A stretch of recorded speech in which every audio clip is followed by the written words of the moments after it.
A business in the bar district of the Highlands is trying to put rumors to rest, saying it is not to blame for last weekend's deadly shooting. The general manager at Baxter's 942 Bar and Grill tells us he was working when the shooting happened just before 2 a.m. Sunday.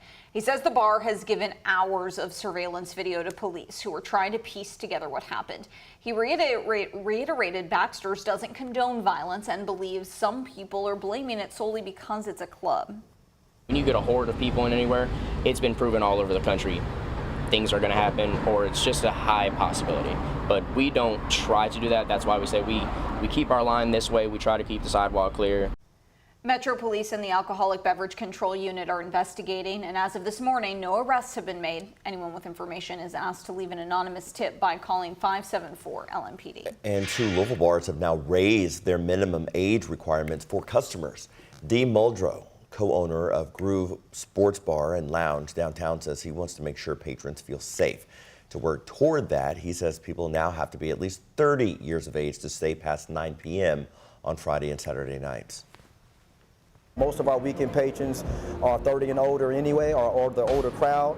So we cater to that environment. We cater to that environment. So this just underscores that 30 and up crowd, the older crowd, more mature crowd with live, consistent entertainment. So we're just trying to make sure we maintain that vibe, that demographic. Joe's Palm Room in the Russell neighborhood will also now cater exclusively to people 30 years of age or older at all times.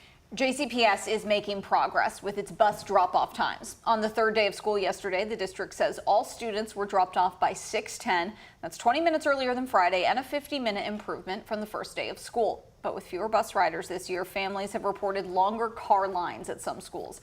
WHAS11's Taylor Woods and photojournalist Levi Hammer checked in to see if that's changed since last week. The car rider line at No Middle School has picked up its pace over the last 3 days, clearing in just 20 minutes compared to the bumper-to-bumper traffic on the first day of school. Tino Porter has worked as the crossing guard at No Middle School for 6 months. He says he hasn't seen any rushing or backups once drivers paid attention to his signals. Did I ask them to do? Stop when they're supposed to stop. It makes me feel good. Porter said students are being dropped off by grade levels, but families are adjusting to the new routine. There's a lot of new students, and the people that's dropping them off didn't know how to drop them off. So. Traffic may be getting better for most schools, but neighbors living around Audubon Elementary say they're still seeing backups. It's been chaotic. Rose Camacho lives near the school on Hess Lane, where JCPS says there is no crossing guard at the school. They line up all the way from Poplar Level to Pendle, and then from Hess Lane to Pendle. Bill Weineke understands Camacho's frustration. You're going to have about 45 minutes every day that you're not going to be able to get through the neighborhood. Weineke is even more concerned about traffic since more schools in the area will be starting soon. St. Stephen Martyr, they start this Wednesday. And from what I've been told, they're going to get out the same time as Audubon Elementary. He's hoping traffic will go down like it has at No Middle School. Taylor Woods, WHAS 11 on your side. JCPS says drop-off and pickup times at Audubon Elementary have improved, even though the school doesn't have a crossing guard. LMPD's interim chief Paul Humphrey was involved in a crash yesterday in the Algonquin neighborhood. A spokesperson for the department says it happened around 5 at 7th and Algonquin Parkway. Police believe a woman driving a pickup had a medical emergency of some sort and crashed head-on until the unmarked police SUV Humphrey was driving. Humphrey, who was not injured, got out and was able to give first aid to the driver until EMS arrived. The woman is expected to survive. LMPD says a 5-vehicle crash on I-64 West yesterday evening killed the driver of a pickup truck. It happened just before 5, close to the Gene Snyder exit. Police say a semi in the center lane crashed into a pickup, causing a chain reaction collision. Witnesses told police traffic had slowed down in the area because of congestion and ongoing construction. The man driving the pickup died at the scene. 2 other drivers were taken to the hospital and are expected to survive.